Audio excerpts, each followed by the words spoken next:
Empower Black men to live extraordinary lives. Shatter the stereotypes. Power Black men. Power Black men. Shatter the stereotypes. Power Black men to live extraordinary lives. Shatter the stereotypes. Shatter the stereotypes. Power Black men to live extraordinary lives. Welcome to Shatter the Stereotypes, where the intention is to empower Black men to live extraordinary lives. This show is based on the simple idea that every Black man is capable of creating inner peace, dynamic health, great relationships, and financial abundance. Therefore, we provide insights and strategies to educate, motivate, and inspire Black men to reach their full potential and create the life of their dreams. So if you're ready for some high-octane motivation and inspiration that supports and empowers you to live the life you were born to live, get ready to shatter the stereotypes so you can build a life that lights you up and positively impacts the world. So now, let's shatter the stereotypes with your host, Coach Michael Taylor.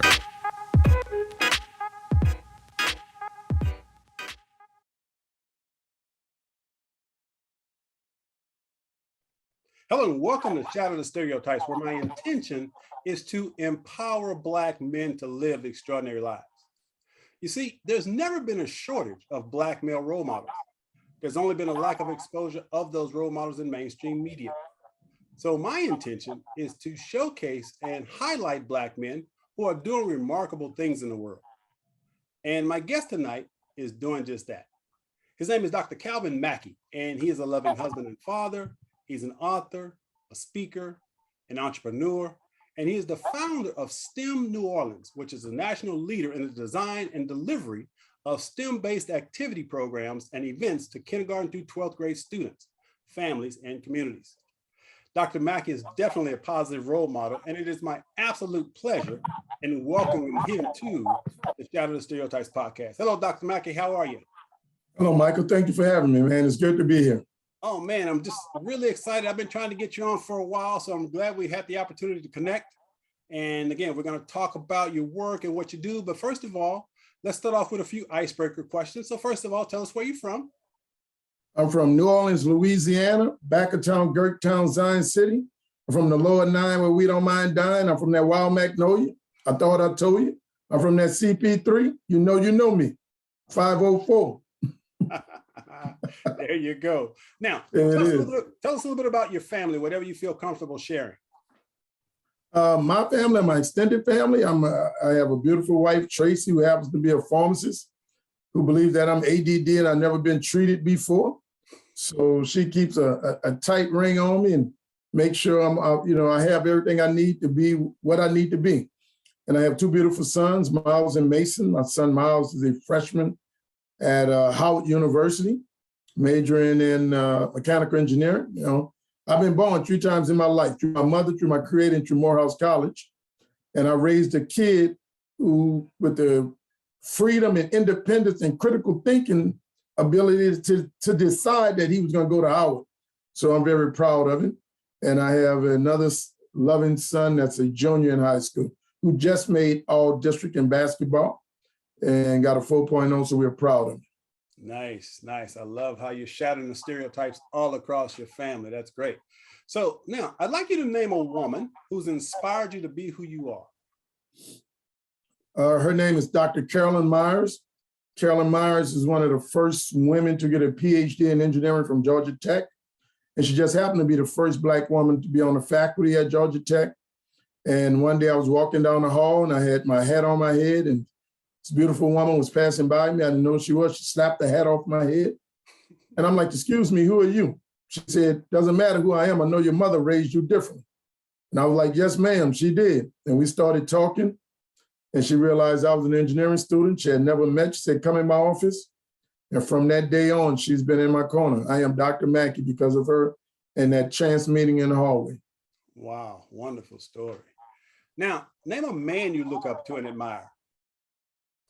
I say I collect men because iron sharpen iron. And when I meet brothers, whether they're young or old, I collect them because I believe you have to everybody has something to offer. You ain't gonna find everything you need a want, a desire in one person. And one, my dad is deceased, but my dad dropped out of school in the 8th grade to pick cotton, and eventually left West Feliciana. And West Feliciana at one point in time was the economic hub of this country, because that's where all the plantations are. That's why they were shipping cotton up and down the Mississippi. And in 1965, he started a roofing company in the aftermath of Hurricane Betsy. But this is a man with an 8th grade education that went on to start a business, who fed families and transformed many people just because he learned the skill and applied his skill in a way that was amazing. And I believe, he had 6 children, and all of us, are quite successful in our own way because of the work ethic and discipline that we got from him. So my dad, Willie Mackie. Now, if you were to be trapped on an island for 30 days and you could only take one book with you, what book would you take? Ooh, that's a tough one. But, I read Animal Farm every year. And every year I learn something different from Animal Farm. And I look around and, there are times when I feel like the pigs outside, the horses outside the house, when the pigs that went in to represent them and they heard all the noise and the laughing and the drinking, and they couldn't discern the animals from the people. And they realized the animals that had organized them had gone inside and had become what they supposedly despise. In Animal Farm, Animal Farm just speaks to our daily existence and the cowardice and the transformative nature of people who are in leadership positions, who get there and just decide it's about them and what they can extract for them rather than representing people for the greater good. Wow, it's amazing how, simple books like that can have such a profound meaning if you really look deeply into it. Yeah, that's an interesting take on that book. Now, if I gave you a magic wand and you could create anything your heart desired, what would your life look like 5 years from now? What will my life look like? Yep. Wow. If I had a magic wand, I would create inner city learning centers in every major urban area where Black people are concentrated, such that our kids, instead of getting footballs and basketball before the age of 4, they'll get reading in early childhood and literacy, so that they can go forward knowing that they live in a place where every day they can get up and create a better tomorrow for themselves. So they never have to depend on another man, another woman, or the government to do for them what they otherwise can do for themselves. That's a beautiful vision. Beautiful vision. Now, as a man who happens to be Black, are you optimistic or pessimistic about the future in general? Man, I tell you, I'm from New Orleans, and I'm a diehard Who Dat fan. But I tell you what, I can wake up. And I can wake up and I can live without the Saints. I can live without Mardi Gras. I can live without gumbo. I can live without my catfish or my redfish. I can live without the Pelicans, but Mike, I refuse to live without hope. Hope is a little voice in your head that whispers maybe when the whole world is screaming no. Hope is the thing that made Tuskegee Airmen believe they could fly airplanes when their government told them they couldn't. Hope is the thing that made Rosa Parks sit down and cause the nation to stand up. Hope took Nelson Mandela to jail for 27 years and he came out a world leader. Hope is the thing that made Martin Luther King believe that he can change the world when the whole world was against him. So I am always optimistic about the future, and especially about the future for us, because I get up every day and put a nail in the ground and put a nail in a piece of wood, trying to build a better world. And that's another reason why I want to have you on the show, man. I love that optimism. Now, I wrote a book titled The Cure for Onlyness, A Black Man's Guide to Joy, Passion, and Purpose. And in the book, I talk about the unique challenges that we as Black men have to deal with when we're in environments where we're the only person of color. And I know you've had that experience. So how do you navigate when you're in those types of situations? I'm sorry, you can ask that again? I mean, I just totally blanked out. Yeah. So again, I wrote a book called The Cure for Onlyness, A Black Man's Guide to Joy, Passion, and Purpose. And in the book, I talk about the unique challenges that we as Black men have to deal with when we're in environments where we're the only person of color. So I'm curious, I know you've been in that situation. So how do you navigate that? You know, man, great question. I was a professor at Tulane University. You know, I was the first and only African-American ever tenured in the history of the College of Engineering at Tulane University. I entered Tulane, I believe, at like 28 with a PhD. I got tenure at like 34, dream job, and I never had a coworker. I used to tell everybody, I used to go to work every day listening to Tupac, Me Against the World, and leave every day listening to Biggie, Who Shot You? You know? And the bottom line is this, man, you got to find your tribe, right? You got to connect with other people in other places. I tell people I was the president of the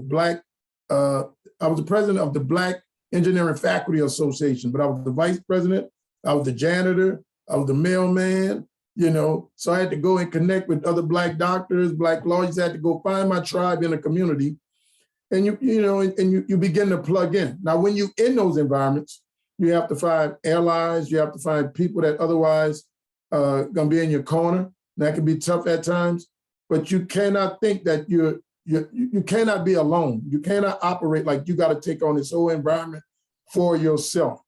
You got to believe, one, that you plus God is an army, and I can pick up the phone and make a call, and I have 100 suckers up in here to take y'all on. So I went into those environments knowing, still going to those environments, and I walk in with my chest out, my head up.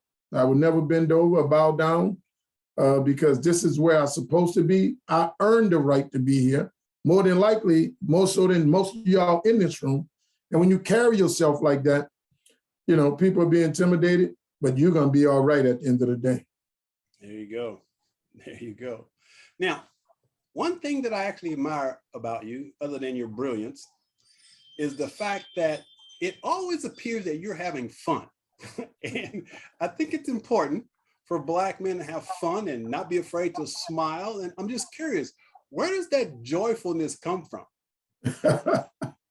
You know, man, I was a professor at Tulane, and it was so rough. I believe my second year, I believe I was clinically depressed because I don't remember it. I don't remember it. I mean, it's just, I was going through the motions. I was trying to fit in. I was a young man in a hostile environment. You know, and one day I just looked in the mirror and said, I gotta be me. And being me, it don't go with everybody, right? I mean, being who I am and saying the things I say and doing it the way I do it, it just doesn't, they don't rub a lot of people the right way. And one day my pastor told me, he said, Mackie, everybody can't be Barack. Everybody wasn't born to be Obama and make everybody happy. You gotta live the life that you was called to be. So now, man, no one will take my joy. I have fun. You know, I try to go fishing every Friday. If you follow me on social media, I was in 2 Mardi Gras parades. The whitest of white ones and the blackest of black ones. You know, you may see me at the Saints game at the Pelican. You might see me, you know, with my red cup from time to time, but you will see me enjoying myself and living life. Well, that's again, something that I really love about you. Now, I want to share something real quickly. Let's see. Who is that guy? That guy looks like he's having some that guy looks like he's having some fun. Look at this guy. So, look, now, this was recent? This was, 2 weeks ago during Mardi Gras. So every year, I'm not a member of Zulu yet. Maybe they invite me to be a member if somebody listening. But Zulu is a 100-plus-year-old social aid and pleasure club. They're the only Black social aid and pleasure club Mardi Gras crew that rolls Mardi Gras Day. As a matter of fact, they rolled first. And since the beginning of time, Black men wasn't allowed to wear masks, right? So in a Mardi Gras parade, you have to mask. So they used to take the charcoal and put on a Black face because they couldn't wear masks. So they've kept that tradition alive all these years. And that tree on the side of my face, that's the STEM NOLA logo, my nonprofit that engaged kids in science, technology, engineering, and mathematics. So they allow me to ride in a parade every year. And their signature throw is the coconut. So you see the coconut, a half coconut around my neck. And we buy 1,000 coconuts and we paint these coconuts real beautiful. And then we put STEM symbols on them. And as we go through the parade, I make sure the kids that run up to us get coconuts. The adults get mad. And I'm like, this is for the kids, and adults be beating on the float.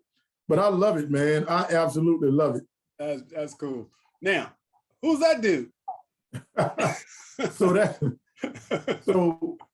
the blackface Zulu, that was on Tuesday. And that right there, that picture is like at 7 a.m. We roll like 8:30 a.m. So we got to be at the lineup at 6 a.m. So we show up at the office at 4 a.m. Now that's me riding in a crew of Bacchus. Bacchus is one of the legacy crews of Mardi Gras. Been rolling. It was the first super crew of Mardi Gras. My brother Anthony Mackie was the king about 5-6 years ago. So that's the one in all red. That's my big brother, older brother Willie. And the guy to my left, or your left, that's my younger brother Anthony Mackie. And this is an actor, Jansen Echoes or something. He's an actor. So if you were king, you can ride every year. So every year my brother decided to ride with us, and we have an amazing time, man, for we show up at about 10 a.m. and then we ride, then you ride into an extravaganza and you party all night to about 4 a.m. So nice. It's a hell of a journey. That sounds like fun. Now, for those of you who are watching this, if you don't recognize his brother, Anthony Mackie, that's actually the new Captain America, which is pretty freaking amazing. First Black Captain America. Absolutely. In the Marvel Universe. Yeah, that's amazing.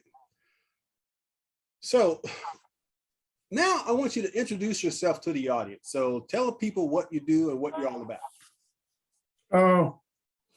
Hey, that's a loaded question. My wife always say, you're like Jamaicans, you got like 8 jobs, right? But primarily, like I said, I used to be a professor at Tulane in mechanical engineering. I went to Morehouse, got a degree in mathematics from Morehouse. And after I went to Morehouse, I went to Georgia Tech for another 8.5 years and got a BS, MS, and PhD in mechanical engineering from Georgia Tech. So that's 4 STEM degrees in 11 and a half years. So that's gangster, right? So then I went to Tulane, was Tulane at 12 years. So we started talking to our kids about science, technology, engineering, and mathematics. I was in just the education apparatus after high school, 23 years. I was a professor for 12, college for 11. But once Hurricane Katrina hit, Tulane decided to eliminate the engineering program, which was one of the stupidest decisions ever made by a leader. But I decided that I came back to New Orleans to do something for my community, so I wasn't going to leave. So 8 years ago, we founded a nonprofit, my wife Tracy and I, to expose and inspire and engage communities in STEM. We had 2 beautiful sons, and my son came home one day and he said, "Daddy, I don't like science anymore." I'm like, "Boy, you're crazy. It's in your DNA." I used to whisper mathematical equations and theories to your mom's stomach when you was pregnant. She was playing a Bach and a Beethoven and a jazz. I was speaking this to you. He said, "No, Daddy, the teacher just write on the board. I like to do stuff with my hands." So we went in the garage. We started doing all these hands-on activities. He blossomed. My other son blossomed at it. The little kids in the neighborhood started to come over. And one day my son came home and I said, "Son, what are your grades?" He said, "I got all A's." I said, "That's what I expect of you." He said, "But Daddy, my friends need this." I said, "Really?" I said, "Did you tell them you do this in your garage with your daddy?" He said, "Yeah, Daddy, but they need it." And right then and there, I realized that, he had been exposed to somebody and things that his friends had not. And he believed in his heart of hearts that if his friends were exposed to those people and those things, they'll be just as bright as him. And Michael, right then and there, I realized I was keeping my time, my talent, and my treasure to my 2 when I had something to offer the broader community. And that's when we founded STEM NOLA. And those things we were doing in a garage, we began to do in the community in New Orleans. Now we're doing it pretty much around the country and across the globe. Beautiful. Now, with a focus on engineering, I'm really curious though. So if I came to your house and started sitting down talking to your wife, would she tell me you're good at doing honeydews? No. I did honeydew Sunday. The thing is, you know, I used to love to cut my grass. And before my dad died, he came over one day and he said, "Boy, what the hell you doing?" I said, "I'm cutting the grass, Daddy, like you taught me. You made me cut the grass." He said, "Because you was my son. You need to know how to cut the grass." He said, "Why are you cutting the grass?" I said, "Daddy, because you taught me how to cut the grass. You said a man's supposed to cut his grass." And he said, "Son, everybody got to eat." He said, "You make too much money to be cutting your grass." He said, "Pay that man to cut your grass and you sit back here with me and drink beer, spend time with your family." You know, he said, "Stop washing the car." You know what I mean? Pay that man to wash the car. And, you know, and to see my dad, I don't want to say word grow, because obviously he was there, but he was blue collar and he saw people who lived a different life than him. And he's saying, "Son, that's what I wanted for you. And now you got that. Don't live like me." You know, I did those things because we needed to save the money. Everybody got to eat. So a lot of things around the house my wife want me to do. You know, I'm like, "Baby, you know, get that man to do that." You know what I mean? But like this week, we're remodeling the house. And I collect art. I collect investment grade Black art. So they finally finished the house almost. So she's like, "I want the art back up." So my honeydews this weekend was to put the art back up, you know. So I spent my weekend hanging the art, putting the art back up. Now, you're obviously a very well-educated man, but you're also a very creative man. You actually have an invention. You devised a device to retrofit luggage stove ends or something like that. Tell us about that. Yeah. I'll never forget one time I was flying to Boston for the National Society of Black Engineers Conference. That's going to occur later this week in Anaheim, California. And a briefcase fell out of the storage bin on the airplane, almost hit a lady in the head. And I'm like, wow, there got to be a solution. So I came back and I just could not stop thinking about that this luggage almost hit this lady in the head. I started doing some research and I found out that was a serious problem. That one of the major airlines has settled with I believe it's a chiropractor for like 40 million because a laptop fell, hit her in the neck and messed up her hand and she couldn't practice anymore. So this is a serious issue for airlines. So me and one of my students said, "Hey, let's try to solve this." And this was pre 9/11. And the reason why I say it's pre 9/11 was because I found the airline salvage yard out in Arizona, and I bought a old storage bin like that fits inside the airplane. So DHL showed up at my house, and the guy takes the box out, and I said, "Man, put it in there in my living room." I was a bachelor then, so I didn't have anything in my house. I had a 55-inch television, like the 60-gallon tank with my fish, a couch in my bedroom set, right? So the living room, dining room was empty. He put it in there and he got ready to leave. He said, "Sign right here." He said, "Man, you know this is an airplane part, right?" I said, "Yeah, man, I'm trying to build an airplane." And he looked at me like crazy and walked out the house. Now, post 9/11, he might have called the FBI and like, this guy trying to build a plane. So my student would come over on the weekend and we re-engineered this thing, took it apart, measured all the parts. And on November 23rd, 1999, I never forget, we received a certificate on a patent on a device to retrofit luggage store bins. And I call it the Venetian blind model. Whereas when you shut the bin, it attaches, and if it pop open, a net comes out to keep anything from falling on people's head. And I never forget meeting with Herb, the guy who founded Southwest, because Southwest airplane they had was 737s. And they estimated this one device had a market cap potential of $500 million. And we thought we was gonna be super rich and we was trying to sell it. And then 9/11 hit and people started worrying about stuff falling on their head. They began worrying about planes falling out the sky. I'll never forget, I believe I told President Bush or one of them, I said, "Don't worry about bin Laden. I'm gonna find him in the daytime with a flashlight. I need that $25 million bounty on his head." So that was like my first patent, you know, so that started the whole, and I always wanted to do that. When I was getting my PhD, you know, to get a patent, that is a statement that you've done something that no one else has done before. Yeah. So I showed that to my sons. I showed it there. I got it on my wall. Students come in my office. I make them see it to let them know. that Black people have always been inventors. As a matter of fact, when you go back and look, a lot of things they wouldn't even allow us to patent. They got families now with generational wealth off the inventions of Black people that were not allowed to be patented by them. Absolutely. I'm still very, very, very impressive. Now, let's shift gears again a little bit. So you're also a speaker. Now, as a speaker, we have that camaraderie already. So I want to play a quick little video real quick. Let me pull this up. You got to keep that right here on your nose. You got to keep that right here on your nose. How am I going to feed my family? Because someone is giving you opportunity. Someone is giving you hope. Someone is giving you the possibility of get up every day to go out and produce so that you can take care of you and your family. Young people, I'm from New Orleans. From a Hurricane Katrina evacuee, a Hurricane Katrina refugee, and a Hurricane Katrina survivor. As young Jesus would say, a soul survivor. And I want you to know, after that Hurricane Katrina, my family lost 29 houses. 9 years ago, March, I lost my dad, and 6 days before that, I lost my stepmother because they couldn't get the treatment that they deserved. And after that, the greatest engineering disaster in the history of a place called the United States of America. And on that, standing on there, I lost a 6-figure job. I was a professor at Tulane University, the first and only African-American ever tenured in the history of the College of Engineering, in the College of Engineering. Gangster. And then after that, a Hurricane Katrina, the president of Tulane University decided to keep the football team and eliminate the engineering program. I lost a 6-figure job. 8 people was living in my house. Beautiful wife, 2 children.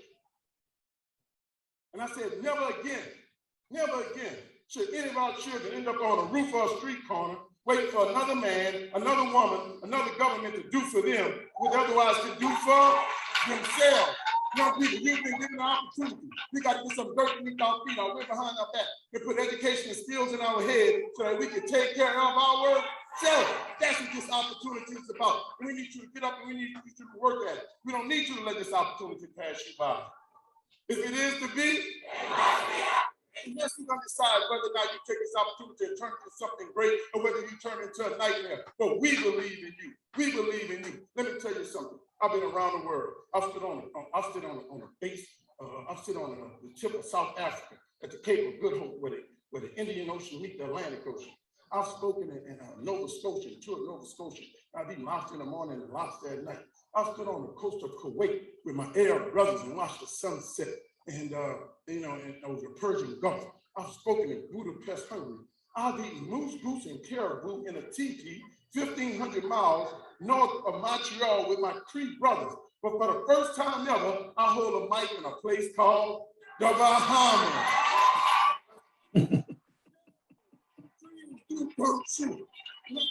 I want you all to know the skills and opportunities they've given you, just don't take you to Bahamas, but they'll take you around and that's where we want you all to go. Love it. I love it. Now, I'm curious. I believe everything happens for a reason. And as you reflect back over your situation with Tulane and getting laid off or kicked out or however you want to say it, do you not see the divine hand in all of that to you doing what you're doing now? Man, let me tell you something. I needed to hear that. That brought a smile to my face. I remember that day and I remember those kids. But I said, I'm gonna write a book called Kicked Out by Fate. I used to make, people make deals with God, right? I'm at Tulane, I'm fighting these people, going around the country speaking.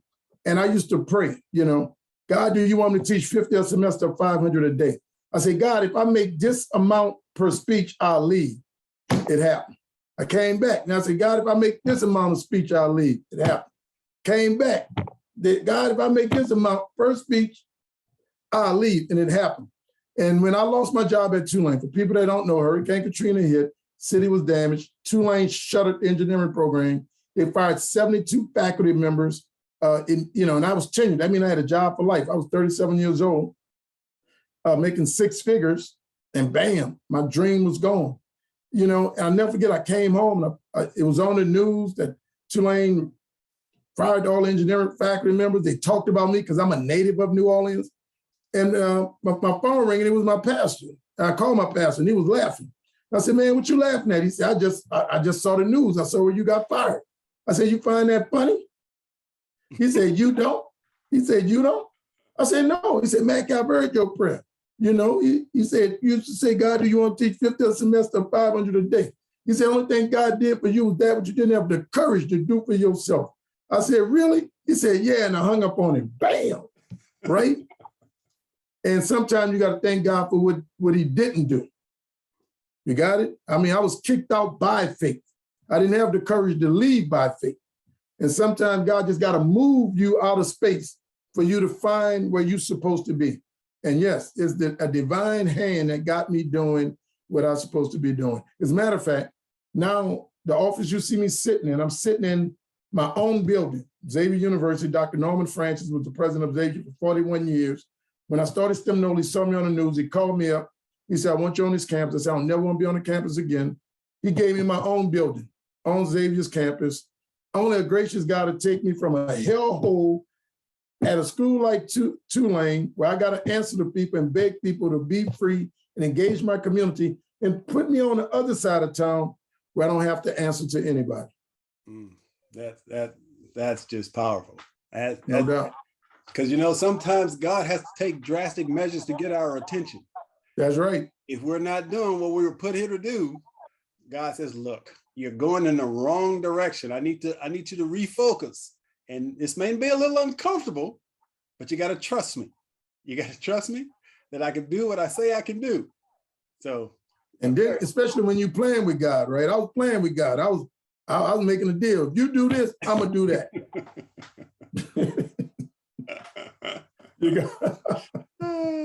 All right, so let's jump to our next topic here. Let me get this over here because you just, let's see.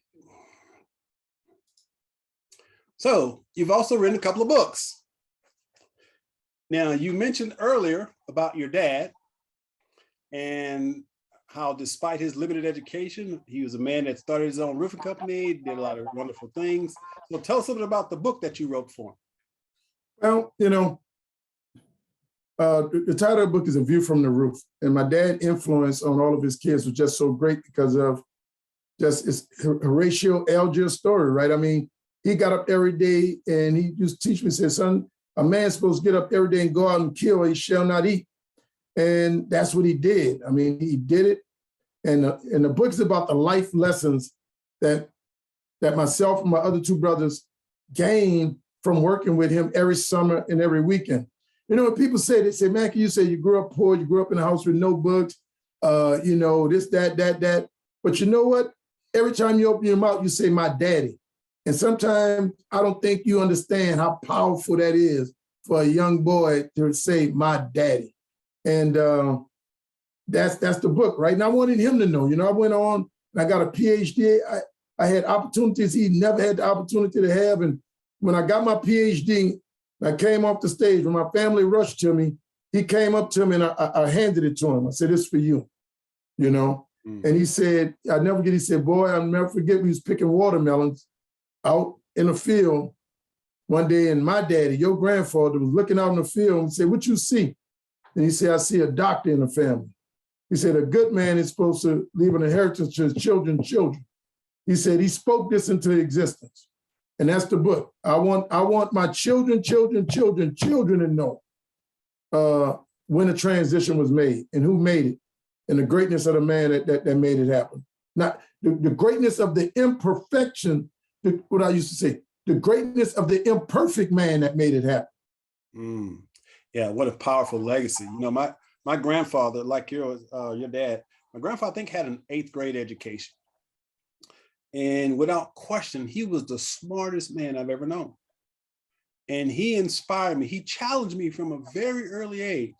He used to call me Big Jaws because I had these big fat cheeks. And he'd say, Big Jaws, the key to your success is right here.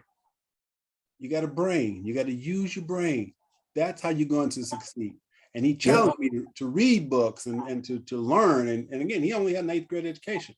So let's jump over to Grandma's Hands. Tell us a little bit about that. What's that about? So Grandma's Hands, you know, I talk about my dad and I talk about my mom. So I got 3 sisters too. So people know about my 2 brothers. Brothers hang out, we talk a lot. And sometimes the sisters always feel in a type of way. So when I wrote the book, they say, we're not in the book. But the book wasn't about, y'all didn't work on the roof, so I couldn't put you in a book. So I really want to write a book. And I was talking to this young lady one day, and she had won a scholarship, but she was waiting on another scholarship. And she said, should I take it or should I wait? I said, a bird in the hand is worth two in the bush. She said, what? I said, a bird in the hand is worth two in the bush. Young lady, she had no idea what I was talking about. And I started collecting all these old sayings, grandma sayings. Every closed eye ain't sleep. Every goodbye ain't gone. Everything done in the dark will come to light. Misery loves company. Birds of a feather flock together. If you lay down with dogs, you get up with fleas. So I collected like 400 of them. So I got this idea when I was speaking to this young lady to write a book about the cherished moments of faith and wisdom that we get from our grandmothers. So in this book is a tabletop book. It's actually 3 pounds. It's 10 inches by 10 inches. They have beautiful pictures of grandmothers from every ethnic background all across the globe. And I put one of those grandma sayings on each one of those pictures. And then I delineate each one of those grandma sayings with a story to illuminate the meaning of the grandma saying. But then I hired a biblical scholar to go into the Bible and find the scripture that support what grandma said. Oh, wow. And my point to people is this. Our grandmothers, many of them functionally illiterate, uneducated, was wise, knew their God, and lived to be 100. Now we educated, don't know our God, and dying at 20 years old. Wow. Wow, that's really powerful. And when I saw the cover, the first thing that came to mind was, you remember the song, Grandma's Hands? When you open that book, I was what's his name? He just passed away. Bill Withers. I got licensing right from Bill Withers to use the lyrics in that book. So when you open it up, that's in the book. Oh, and wow. It ends with, one day I want to see Grandma's hands. There's no doubt. Beautiful, beautiful. All right, that's awesome. Let's see here. So you can see I don't sleep a lot, man. I get ideas and I gotta get it off my chest, so I get it going. I know the feeling. Now let's talk a little bit about STEM New Orleans, because it is my belief that one of the greatest challenges we have as a community of Black folk is our willingness to embrace technology. Because I'm a tech guy. I just love technology. I love keeping up with stuff, what's going on, new technology and so forth. And one of the reasons why I wanted to have you on the show is because of your work with STEM. So first of all, explain to the audience, in case they don't know what that means, what exactly is STEM? So STEM is an acronym. The acronym is science, technology, engineering, and mathematics.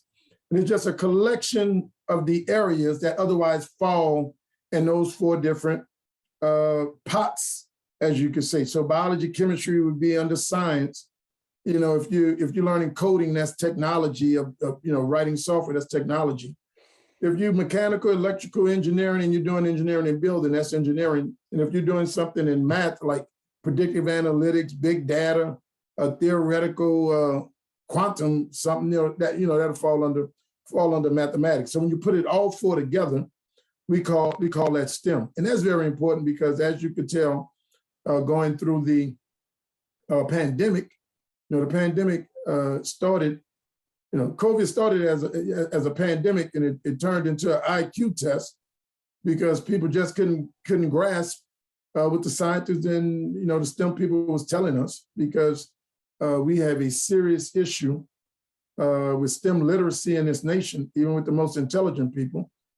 So we have to not only increase literacy in terms of people's ability to read, write, and comprehend, but we also have to increase STEM literacy in this community so people can understand a basic understanding of how nature works and how things work. So what we do at STEM NOLA is that we bring kids together and we offer them big events and experiences to understand the basic theories and philosophies that make up science, technology, engineering, and mathematics. Now, I'm curious. So from a very early age, were you always mechanically inclined? I mean, were you always that way? The answer is yes. I mean, I was the kid You buy me a car, take it apart. I built a tree house in the backyard, and everybody laughed at it. So the hurricane was coming. I went and got in the tree house. They still talk about me going back and forth past the window. My mama made them come get me out before I got blown away. But I was always working on something. And the turning point for me was my uncle who recently passed away, crushed me because he was my godfather. His name was Louis Gordon. But in 1979, my dad took us on our first vacation. We went out to California, and he had taught my Uncle Louis how to do roofing. And we get there, and I embraced my godfather. He said, "Come on, boy, I got to go buy you something." We went to Sears. And in LA, there's a historic building, a Sears building, and used to park on the roof. And as a little boy, it blew me away because I'm like, we on the roof of the building. And we parked, right, because the building was in a mountain. And we went in there, and he bought me an erector set. An erector set is a bunch of little metal pieces with wheels and screws. We came back to his house, and my dad and him was in a corner enjoying their libations. And I built a little car, and the car rolled across the floor. And he jumped up and he screamed, "That boy's gonna be an engineer. That boy's gonna be an engineer." And that was the first time I ever heard the word, couldn't spell it, didn't know what it was. But my uncle said I was gonna be an engineer. Wow. So from that point on, when I went to school, they said, "What you gonna be?" I said, "My uncle said I'm gonna be an engineer." When I went to Morehouse with bad SAT scores, started in remedial reading, developmental math. When they said, "What you gonna major in?" I said, "My uncle said I'm gonna be an engineer." They said, "Well, your test scores, you can't do that with those test scores." That goes to show you the power of a word. He spoke it into me. He planted the seed. And after starting Morehouse in remedial reading, developmental math, 11 years later, I had 4 STEM degrees, a BS in math, a BS, MS, and PhD in mechanical engineering. Now that's gangster. So nobody can tell me, they cannot tell me that our kids cannot do this. So what we're trying to do now is create the pathways and create the accessibility such that every kid can find a place in the world like I was allowed to find mine. Now, so tell us a little bit about how that works. So with STEM, I noticed, like, I'll see on TV or something, they're having like a STEM competition where the kids are competing against each other. Tell us a little bit about how it works. What do you guys do? So STEM NOLA is different from everybody else, because everybody else, you got robotics, and they say, well, let's have a robotics team. They go do something else, but it's always a minimum number of kids, right? So I've been struggling with over the years, how do we scale this? I don't want STEM for some people, I want STEM for all. We live in a country that makes sure that every one of our Black and brown boys touch a football, a basketball, a baseball before the age of 4. No one damn questions that. When they get to elementary school, they got access to a football, baseball, and basketball. When they leave elementary school and come home, they got access to in their community of football, baseball, and basketball. And that's all the way through. So it doesn't blow my mind that every major college and minor college with a half a damn team can find a Black boy to play on their football, basketball team. I keep telling people, I see white coaches in my community, but I don't see Black professors and white engineering deans in my community. So just like the football and the basketball, my goal is to put STEM in the hand of all of our kids before they even enter the schoolhouse. So at STEM NOLA, we have these big events called STEM Saturdays. We have a STEM Fest and STEM Saturdays. A STEM Fest is when I just go into a community, got a 32-foot truck, got over $100,000 in equipment, and we just trick a gym out. We got a 30 by 20 drone cage. We got humanoids and robots. We got hearts.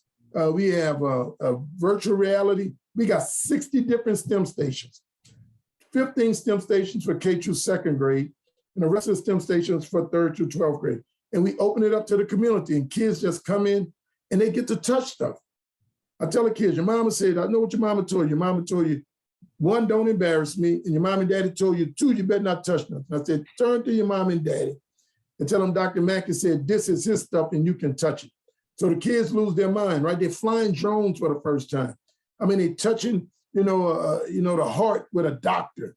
Are they over there in the corner building a bridge with an engineer? We got functional steam engines, and we showing them how power is produced. We got windmills, and that's the STEM Fest. Now, STEM Saturdays, one Saturday out of every month, we have a STEM Saturday. So when you think about those 60 stations in a STEM Fest, every Saturday we have a themed event around one of those stations. So it can be a force in motion Saturday where kids learn about Newton's laws of force in motion. Then they build a car and race their car, but they get to keep the car. But every kid builds a car. This past Saturday, we had a lung and respiratory day where we had over 40 healthcare professionals, doctors, surgeons. One brother was a cardiac thoracic surgeon, respiratory therapist. We had medical school students. We had pre-med students. Then we had 200 K through 12 students in one gym where they worked with the doctors, dissect a sheep lung. Then they was able to rotate over to the virtual reality and go into the body and feel the lung pumping and the heart pumping virtually. And then they came back to their table and they built a mechanical lung that they were able to take home. Wow. That's transformative. When you can build something, you go home, you're gonna say, Mommy and Daddy, look what I did. That's teaching our kids that they can start off with an idea and create something that never existed before, and then turn it into a market and an economy. So we always have some type of event at the end where somebody win like $50, because we want the kids to know when you build something, one, you own it. That's where they get to take it away. And two, when you build something and you own it, you can sell it and create an economy for yourself. Wow. Now, so how do you find the kids to show up at this thing? Is that just marketing, or how do you promote it? How do you get people? I don't even partner with schools. Schools make my head hurt. The more I talk to people in education, the dumber I get. So I'm like, no, like, well, it got to be like this. Got to hell with you. No. So what we do is we market via social media directly to the community. There's a book by Seth Godin called Tribe, Tribes. And he talks about how we got to find our tribe, right? I don't care what you say about Donald Trump. Donald Trump ain't create this foolishness. He found his tribe. These people had a mindset and was waiting for somebody to articulate what they was looking for. I believe in every one of our cities, we have a tribe, a STEM tribe, waiting for the right leader with the right message, and to engage them so they can do what they want to do. So we spoke directly to the community. Our first event was December 14th, 2013. We were playing for 100 kids. 350 kids came out and 150 parents in a cold rain. And we realized right then and there we was on something. Since then, we've engaged over 100,000 kids, over 20,000 families in 47 states and 5 countries now. We just started STEM Tanzania and thinking about talking to people now about maybe starting it even in Ghana, meaning training them to do like we are doing. We got STEM Saginaw, we got STEM Illinois with the University of Illinois, we got STEM Baton Rouge, we got STEM Grambling. STEM Grambling is powered by Sodexo Magic Johnson's company. And Magic, saw what we was doing, and he was gonna work with Grambling to provide food services. And as a part of the contract, they built in this STEM for the community. And it's been transformative ever since we've been doing it. That's beautiful. Now, my big issue, and I'm like you, when I see them throwing around football, basketball, and baseballs and promoting this idea that sports is the way for these kids to succeed in life, I'm like you, I'm like, why aren't we teaching them that to succeed in life? First of all, you got to be able to read. You got to be literate. And so my big push is always literacy and pushing that, making sure that, number one, we're reading books and so forth. So within STEM, do you guys also put together like, not necessarily books, but manuals and things like that for these kids to learn stuff to take with them? That's a great question. The answer is yes, because when they show up on Saturdays, well, virtually, we start building these kits and mailing it to their house, shipping it to them. Within the kits, there's directions written at a level that they have to read. So at the tables, our facilitators make sure they say, let's read aloud, everybody read this. And during the COVID period, when we pivoted virtually, and we knew everybody's gonna be home, we started putting little stories in there about, we did the traffic light. So Garrett Morgan invented the traffic light. So we had a Black History Month STEM where they built the traffic light, then read about the fact that Garrett Morgan built the traffic light. So my ultimate goal is to write books. I find somebody that have written books about all of these different modules, and the kids get a STEM kit and a book, at the same time. Nice, beautiful, beautiful. Wow. Boy, time flies when you're having fun. So now I want to give you an opportunity to, how can people find you if they're interested in learning more about you, your work, STEM? How do they find you? You know, Mike always say I'm like Tupac. I ain't hard to find. You know, if you got my name is Kelvin Mackie. Google me. You know, my website is www.kelvinmackiephd.com. Somebody hacked my kelvinmackey.com, so I'm trying to find it. So it's kelvinmackiephd.com. And then just STEM NOLA. You know, on Facebook, Twitter, Instagram, I'm Kelvin Mackie. I'm STEM NOLA on Facebook, Instagram, Twitter. And you can sign up for the newsletter. You hit contact us, sign up for the newsletter, and you'll find, we'll send you information about when we have an event in your city. Now we're STEM NOLA, but we just rebranded ourselves to STEM Global Action. So now STEM NOLA is an affiliate because so many people are calling and wanting to license the model in their community, like STEM Saginaw, like STEM Illinois. We now have STEM Central Louisiana. Somebody just called saying, look, we want to have STEM Atlanta, STEM DC. So we're going to start licensing the model and have these affiliates, and we are connected under the umbrella STEM Global Action.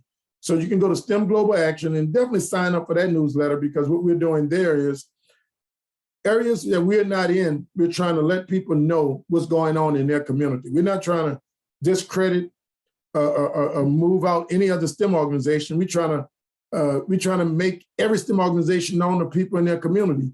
Like one brother said, man, what you trying to do? I said, this is what I'm trying to do, right? I said, in New Orleans, I got 20,000 families interested in STEM. You got a camp. Your biggest problem is trying to tell people about your camp. So your camp can support 20 kids a week. You've never had 20 kids a week. He said, right, and I ain't gonna have 20 kids because you're doing what you're doing. I said, no, fool. Now I can market your camps to 20,000 kids, and you would never have another empty seat. And now if you have 100 applicants, you can go back to your sponsor and say, I need more money because I only had 20 seats and 100 kids applied. But now if you're only getting 10 applications, you can't go get more money. So no, I'm working for you, not against you. Yeah, and it's all about collaboration. I mean, that's the goal. That's one of the challenges we have, is how do we collaborate to get this information to the kids who need it the most? That's why I'm so inspired. Yeah, but a lot of people in STEM don't understand that, because they understand the STEM, but they don't understand the other side of it, right? Yeah. STEM is, you got a lot of individuals in STEM. I mean, because that's the way we're bred, right? I did calculus by myself, did this by myself. So we start talking about working together and building together, which definitely we need to do. A lot of them don't get it. As a matter of fact, that's my vision, Michael. I'm trying to create the Ernst & Young of STEM, right? STEM is too big for one individual. Right. Like I said, I got a PhD in fluid mechanics, which is mechanical engineering, but I hate biology, I hate chemistry, I hate chemical engineering, I hate electrical engineering. Hell, I hate most of mechanical engineering. But if it's mechanical, if it's about fluid mechanics, I know that. But my friends know other stuff. So if we can come together, we can build a collaborative effort such that our children can be exposed to all possibilities. Absolutely, and that's what it's all about. So as we wind down, Dr. Mackie, I want you to just think about the people who are watching this video. And again, my movement, Shatter the Stereotypes, is about showcasing and highlighting brothers who are doing remarkable things in the world, because there's never been a shortage of us out there. Right. But now you have an opportunity just to share a message to that brother out there who may be watching this and maybe a little down, or maybe be feeling a little lost, may have no hope. What are you going to say to that person right now as we close today? I want that person to know in the 21st century, you only got one of three options. In the 21st century, all of us, especially our children, only have one of three options. Either we're going to take something, break something, and or make something. And if we don't go get the skills and our education and our inspiration and motivation to make something, like make a living, make a life, make a difference, they're only going to leave us with the two options that we see on the news every night. We got to have skills to pay the bills. The man or woman who doesn't have skills asks people how much they pay. The man or woman who does have skills tell people how much they charge. Young brother, young sister, go get you some skills and tell people how much you charge. I got 4 degrees. My dad was a roofer. My dad made more money as a roofer than I probably ever make with my degrees. Chapter 1 in my book is about Mr. Degree and Mr. Trade. At the end of the chapter, Mr. Degree working for Mr. Trade. So you got two hands. I say you got to have something one of them, either a trade, some skill, or some professional skill that you can market to the world. And guess what? It's in Michael, it's in me, yeah, and it's in you. So give birth to it. Absolutely. Absolutely. And again, the challenge that I have as a speaker and as a writer, and I've primarily been focusing on Black male empowerment for 25 years. And the challenge that I run up against is it sometimes seems like I'm denying that racism exists and these challenges. I'm not denying those things exist. They exist. But Dr. Mackie is an example of what's possible. I'm an example of what's possible. You have to be willing to change your mindset to what's possible. And anything is possible if you believe strongly enough. I firmly believe that. I tell people I know racism exists. When I was born, the first thing the doctor did was slap the hell out of me. So I know, you know, in spite of it all, bro, we ain't saying nothing don't exist. I pray to God not to move the mountain. I pray to God to make me strong enough to conquer that mountain. And look, I've had my blows. I mean, I had my blows with racism, even with STEM. I mean, right now, I mean, hell, the New Orleans Entrepreneur Week is here, and I didn't even get an invite. The entrepreneur community in New Orleans act like I don't exist. I got 40 employees, $2 million payroll. I'm about to build a 42,000 square foot STEM innovation hub that's going to transform communities and create entrepreneurs. No invite. Wow. And know what you do? You get up and you keep hammering, and you keep working, because you can act like you don't see me, but you see me. Absolutely. Absolutely. Well, Dr. Mackie, it has been my absolute pleasure, brother, to finally connect with you, man. I wish you continued success in everything that you do. And feel free to reach out if there's anything I can ever do to support you and what you're doing, man. Don't be shy. Just reach out to me, man. I'll be glad to support your work. I love what you're doing, man, and it's so very important. Well, thank you, and you keep doing what you're doing. And any way I can support you, let me know. And I'm serious. You have all my contact. When I'm coming, STEM Houston is on the radar.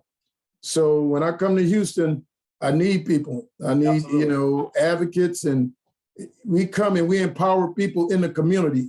I can't come to Houston and do STEM Houston. I got to find people in the city of Houston that are going to embrace it and do it, and we teach them how. So what you're doing will definitely play a role when we come there and do what we're doing. All right. Well, you know where to find me, brother. I'll be there to support you in any way that I can. Yeah, you're right. All right. So this has been another episode of Shatter the Stereotypes. Dr. Mackie, hold on for me just a second. I'm going to close out here. But for all of you who are listening, I can't express enough. Number one, how proud I am of you, Dr. Mackie, and what you're doing. See, there's brothers all over the globe that are doing remarkable things. It is up to us to put ourselves out there and create the avenue so we can see us and what we're doing. So again, that's what Shatter the Stereotypes is about. It's about exposing you to brothers who are doing remarkable things in the world. And Dr. Mackie is just one of many. So shatter the stereotypes. Be the best person that you can be, and understand that there's absolutely nothing you can't accomplish if you set your mind to it. We'll see you next episode. Take care. No doubt.